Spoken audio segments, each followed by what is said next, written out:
যে গুরুত্বপূর্ণ খবর দিকে আমরা নজর রেখেছি, মুর্শিদাবাদে কেন্দ্রীয় বাহিনী মোতায়েন, অশান্তি মোকাবিলায় বাহিনী মোতায়েন করার নির্দেশ কলকাতা হাইকোর্টের ডিভিশন বেঞ্চের।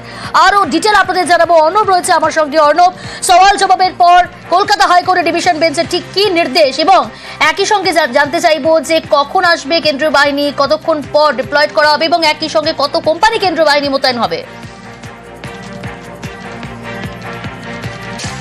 অর্ণব, শোনা যাচ্ছে? আমরা আবারও যোগাযোগ করার চেষ্টা করছি। আপনাদের জানিয়ে রাখবো, মুর্শিদাবাদে কেন্দ্রীয় বাহিনী মোতায়েন, অশান্তি মোকাবিলায় কেন্দ্রীয় বাহিনী মোতায়েনের নির্দেশ কলকাতা হাইকোর্টের ডিভিশন বেঞ্চের। সুতি শামশেরগঞ্জে অশান্তি রুখতেই বাহিনী মোতায়েনের নির্দেশ বিচারপতি সৌমেন সেনের ডিভিশন বেঞ্চে। মুর্শিদাবাদে কেন্দ্রীয় বাহিনী, অশান্তি মোকাবিলায় এবার বাহিনী মোতায়েন করার নির্দেশ দিল কলকাতা হাইকোর্টের ডিভিশন বেঞ্চ। নির্দেশ বিচারপতি সৌমেন সেনের ডিভিশন বেঞ্চের।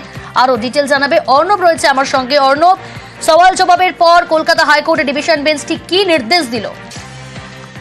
দেখো, গতকালই 6 কোম্পানি বিএসএফ নেমেছে মুর্শিদাবাদের বিভিন্ন অশান্তিপ্রবণ এলাকাগুলিতে পরিস্থিতি নিয়ন্ত্রণ করার জন্য রাজ্য পুলিশের সহযোগী হিসেবে। এই অবস্থায় যে পরিস্থিতি এবং আজকে সর্বশেষ যে পরিস্থিতি, সেখানে একই পরিবারের দুজনের মৃত্যুর খবর রয়েছে। এই অবস্থায় মুর্শিদাবাদে যথাযথ বা পর্যাপ্ত কেন্দ্রীয় আধা সামরিক বাহিনী মোতায়েন করার নির্দেশ দিল বিচারপতি সৌমেন সেনের ডিভিশন বেঞ্চ। বিচারপতি সৌমেন সেনের ডিভিশন বেঞ্চ এটাও স্পষ্ট করেছে, কোথায় কত কোম্পানি কেন্দ্রীয় বাহিনী মুর্শিদাবাদের পরিস্থিতি নিয়ন্ত্রণ করতে লাগবে সেই ইভ্যালুয়েশন বা জরিপের কাজটা করবে রাজ্য। এক্ষেত্রে অর্থাৎ রাজ্যের পুলিশ প্রশাসন, তারাই জরিপ করে এই সিদ্ধান্ত নিয়ে যিনি কেন্দ্রীয় আধা সামরিক বাহিনীর দায়িত্বে রয়েছেন তাকে জানাবেন, এবং সেই অনুযায়ী রিকুইজিশন যাবে, তার ভিত্তিতে আধা সামরিক বাহিনী মোতায়েন হবে।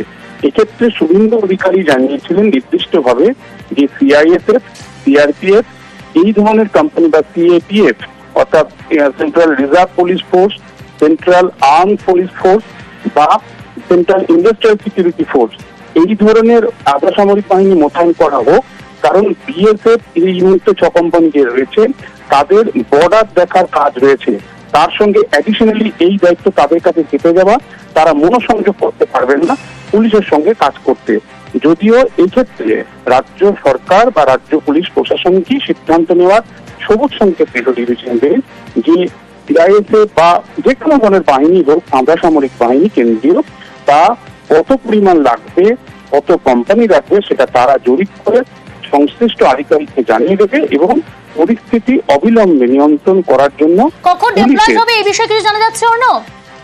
দেখো, ইতিমধ্যেই 6 কোম্পানি গতকাল থেকে যে পোস্টটা কাজ করছে বিএসএফ, তারা তো রয়েছে, তার সঙ্গে প্রায় 1000 খানেক রাজ্যের পুলিশও কাজ করছে। এখনই দরকার সময় নষ্ট নয়, সেক্ষেত্রে রাজ্যের পুলিশ প্রশাসন জরিপ করার জন্য যত দ্রুত সম্ভব তারা সিদ্ধান্ত নেবেন, সেই মোতাবেক এই বাহিনী আসবে।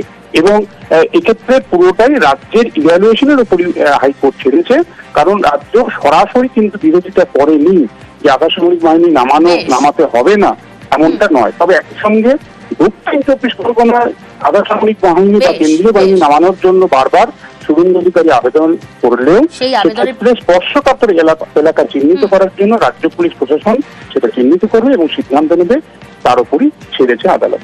বেশ, এই খবরের দিকে আমাদের নজর থাকবে।